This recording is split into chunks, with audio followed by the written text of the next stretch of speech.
اعوذ باللہ من الشیطان الرجیم بسم اللہ الرحمن الرحیم السلام علیکم۔ آج کی حدیث مبارکہ سلطنت سیدنا معاویہ رضی اللہ تعالیٰ عنہ کی پیشن گوئی جو حضور صلی اللہ علیہ وآلہ وسلم نے کی۔ حضرت معاویہ رضی اللہ تعالیٰ عنہ حضور نبی کریم صلی اللہ علیہ وآلہ وسلم کو وضو کروا رہے تھے۔ حضور صلی اللہ علیہ وآلہ وسلم وضو کے دوران ایک یا دو بار اپنا سر اقدس اٹھا کر ان کی طرف دیکھ رہے تھے۔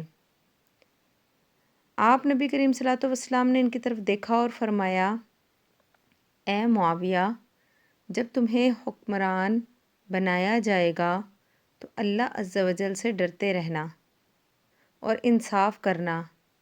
حضرت معاویہ رضی اللہ تعالیٰ عنہ نے فرمایا، مجھے اس وقت سے یقین تھا کہ مجھے دور حکومت دیا جائے گا اور میں اس کے انتظار میں تھا، اور وہ وقت آیا کہ مجھے حکمران بنا دیا گیا۔ حضرت معاویہ رضی اللہ تعالی عنہ اس پیش گوئی جو نبی کریم صلی اللہ علیہ وسلم نے کی، اس پیش گوئی کے مطابق پہلے بادشاہ اسلام بنے۔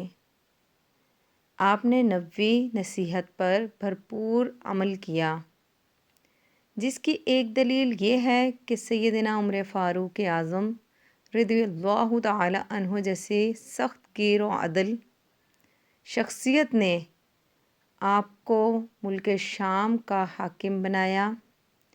پھر سیدنا عثمان غنی رضی اللہ تعالی عنہ نے آپ کے عہدے کو برقرار رکھا، اور سیدنا امام حسین مجتبیٰ رضی اللہ تعالی عنہ کی بیعت کے بعد حضرت معاویہ رضی اللہ تعالی عنہ 20 سال پوری سلطنت اسلامیہ کے حکمران رہے۔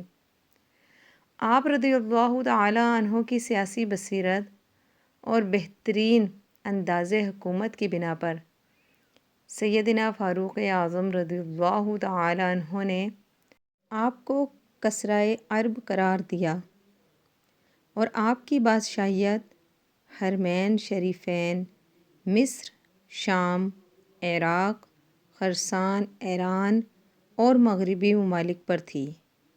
تو اللہ تعالیٰ اپنے نیک بندوں کے طفیل ہمیں بھی دین پر استقامت نصیب فرمائے، ہمیں عدل و انصاف کرنے والا بنائے، ہم پر اپنا رحم و کرم فرمائے، اپنا ڈر، اپنا خوف نبی کریم صلی اللہ علیہ وسلم اور صحابہ کرام اور اہل بیت سے محبت کرنے کی توفیق عطا فرمائے، اور ہمیں دین پہ چلنے والا بنائے۔ آمین بجاہ النبی الامین صلی اللہ علی محمد صلی اللہ علیہ وسلم۔